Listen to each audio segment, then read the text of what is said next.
Easy है।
कलाकार ना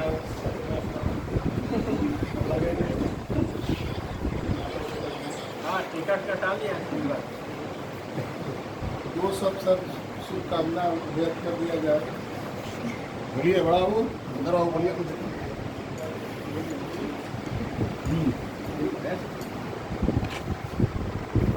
बड़ा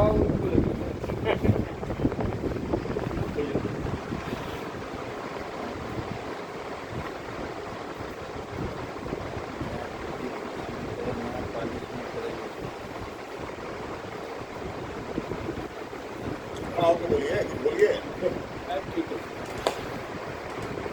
हमारे प्रशासनिक को लिखा जाता था, लास्ट में दिया जाता था, कुछ नहीं करवाए हैं आप लोग। हम चाहेंगे कि राय सर जो है, अरे आप पहले बोलिए ना अपना, हम वो सब बोलिए ना। जैसा कि सब लोगों को पता है कि हमारे सहकर्मी प्रभाकर जी 30 तारीख को इस 9 को सेवानिवृत्त हो गए हैं। हम इनके लंबी आयु की कामना करते हैं, स्वस्थ रहें।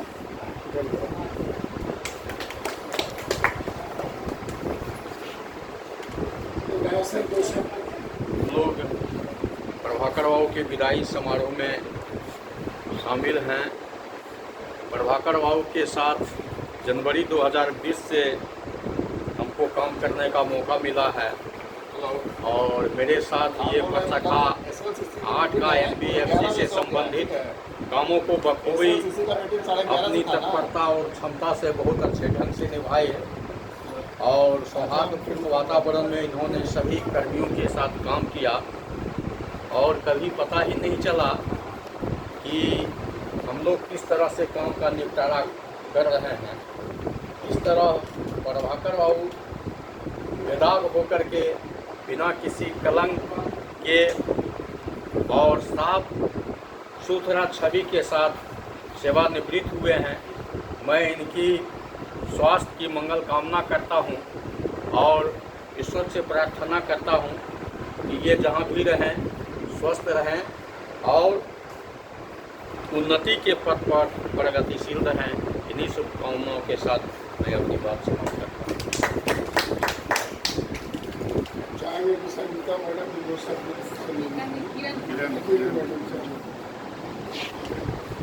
सर वैसे भी कोई रिटायर होता नहीं है, क्योंकि अब भगवान करे ये दीर्घायु हों और अपनी सेवा यूँ देते रहें। सुने हैं कि कला संस्कृति के क्षेत्र से भी जुड़े हुए हैं, तो अच्छा है, ऐसे ही जुड़े रहिएगा, हम लोगों का भी मार्गदर्शन करते रहिएगा।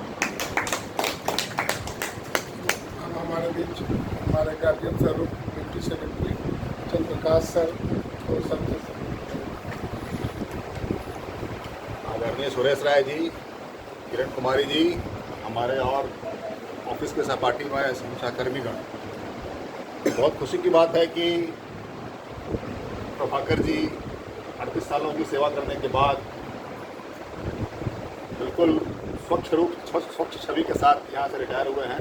हम लोग उनके उज्जवल भविष्य के लिए कामना करते हैं और ये मुझे उम्मीद है कि आगे अपने जो जीवन में जो और कला वगैरह के क्षेत्र में इनका योगदान रहता है उसमें अपना ज़्यादा समय दे पाएंगे, क्योंकि इनका रिटायरमेंट के बाद क्या है कि आदमी को अपना वो काम करना चाहिए जिसमें रुचि है।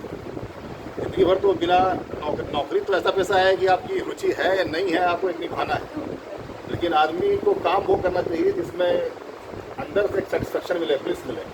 मुझे उम्मीद है कि अब आगे का जो इनका कार्यकाल है स्वस्थ रहेंगे और अपने अभिरुचियों को और पूरा करने के लिए अपना समय बिताएंगे। समय समय पर अगर हम लोग को कभी आमंत्रण मिले तो उनका कोई प्रोग्राम वगैरह हो तो हम लोग आमंत्रित करेंगे, हम लोग उसमें शिरकत करेंगे।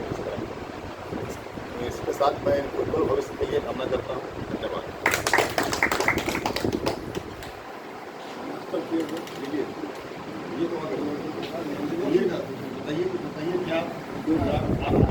चाहेंगे कि 38 वर्षों का अनुभव हम लोग को शेयर करें ताकि हम लोग भी कुछ इनसे प्राप्त करें।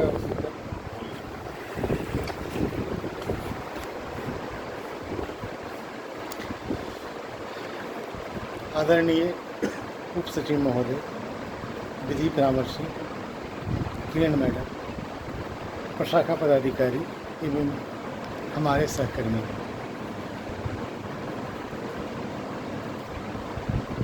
ये तो प्रकृति की शाश्वत नियम है कि जैसे जो आया है वो जाएगा ही। उसी तरह जो सर्विस में जो नौकरी में आया है, एक न एक दिन सभी लोगों को सेवानिवृत्त होना है, लेकिन बेदाग सेवानिवृत्त होना ये सभी लोगों की एक आकांक्षा होती है। मैं बेदाग नहीं निकला हूँ, दाग छोटा हो या बड़ा हो, दाग तो मुझे भी लगा है। हालांकि जो दाग मुझ पर लगाया गया है वो गलती मैंने की ही नहीं थी, लेकिन लग गया।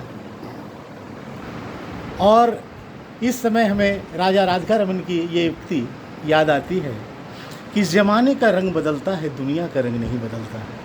आदमी की मांग हजार बदले, आदमियत की मांग नहीं बदलती। धर्म की ध्वनि बदलती है, मर्म की वाणी नहीं बदलती।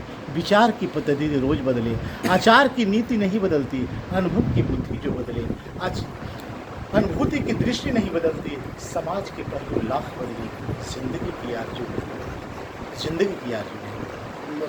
हर व्यक्ति की ज़िंदगी की यही आरज़ू होती है कि जब मैं नौकरी में आया हूँ तो बेदाग निकलूँ, लेकिन समर्थ को नहीं दोष गुस्साएं। जो समर्थवान होते हैं उनका कोई दोष होता नहीं है, वो मुझ पर भी गिरा है। ऐसा क्यों होता है? ऐसा इसलिए होता है कि वक्त बहुत ही जालिम होता है, वो किसी को नहीं छोड़ता है। इसलिए कहा गया है कि वक्त के जालिम दहलीज पर जब इंसानियत के पांव पड़ते हैं तो विवेक का द्वार सदा के लिए बंद होकर एकांतिक होकर रहता है। जीवन वहाँ संकल्प नहीं वरन एक विकल्प बनकर स्वप्न तरंगों की आलोक जो सुधा की खोज करता है। क्या सत्य, क्या असत्य, सबके सब अश्लील हरकत के रहनुमा बनकर जन्नत की द्वार खरीदते हैं, पर मिलता क्या है? चमचमाती शमशीर की तेज धार तथा गमाचित आगाज का वो सुनापन जहाँ पानी के लिए कुछ शेष नहीं रह जाता है। ऐसा क्यों?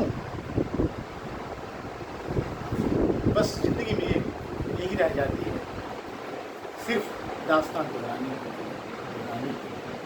मेरे साथी, मेरे साथी, आज का ये पल अब दास्तान में बदल रहा है। आज का एक पल अब दास्तान में बदल रहा है।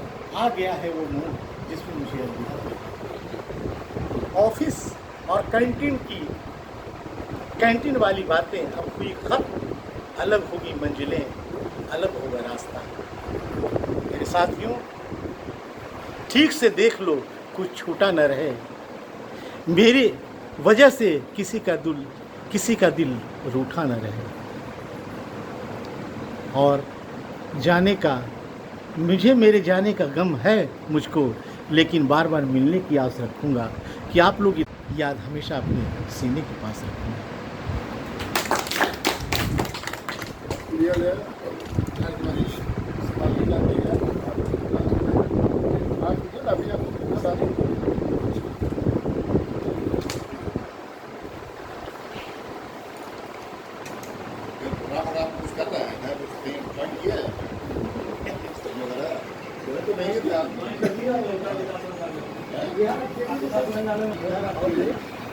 नहीं सभी